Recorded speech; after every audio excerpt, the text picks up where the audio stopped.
दुनिया में तनिको हमरा जान नइखे, अब दिल में हमरा कौनो अरमान नइखे। मुस्कुराए खातिर तो दिन भर मुस्कुरातानी, लेकिन चेहरा पर असली मुस्कान नइखे। प्रेजेंटेड बाय विदेशी लाल एंटरटेनमेंट।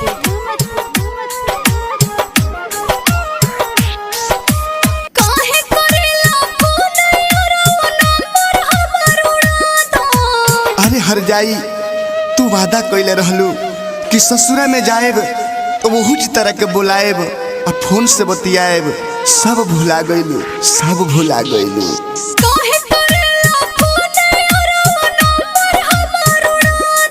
दिन रात रोइले जहर अपना देवरे से भेजा दो।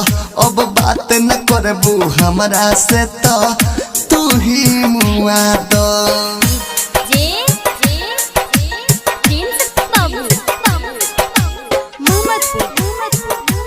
प्रेजेंटेड बाय विदेशी लाल एंटरटेनमेंट रिकॉर्डिंग स्टूडियो जादवपुर। जान जाई मोर भतरा जानू मार के हमके मुआ दे हो। जन्म जन्म के कहल वादा कैसे आज भुला दी हो। क्रिया खा के कहो तानी फोन करबो त मर जाइबो। तोहरा कुछु कहर से पहले हम ही कुछु कर जाइबो। हो गइल शादी सुनो यारो हमरा के तू भुला दो। अरे कैसे भुला जाई हम तहरा के। अरे तोरा के हम जन्म जन्म तक प्यार करे के वादा कइले बनी, तारा संगे जिए मरे के वादा कइले बनी।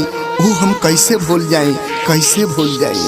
हो गइल शादी सुनो यारो हमरा के तू भुला दो।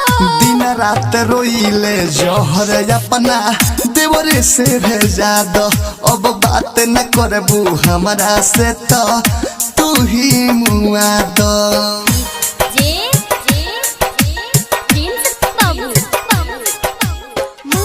प्रेजेंटेड बाय रिकॉर्डिंग विदेशी लाल जादू एंटरटेनमेंट।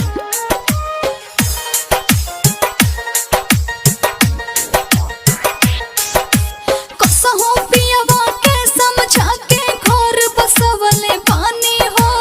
एको बिर ना पूछलू हो कि हम कैसे जियतानी हो।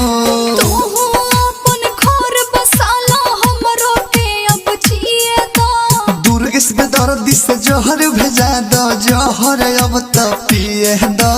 याद विदेशी कसहो अपना दिलवा के समझा दो। याद विदेशी कसहो अपना दिल के तू समझा दो। दिन रात रोइले जहर अपना देवरे से भेजा दो। अब बात न करबू हमरा से तो तू ही मुआ दो। काहे करेला फोन यारो नंबर हमर उड़ा दो।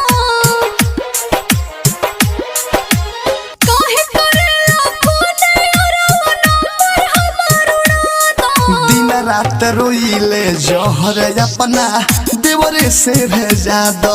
अब बात न करबू हमरा से तो तू ही मुआ दो। Balaji recording studio Jadavpur.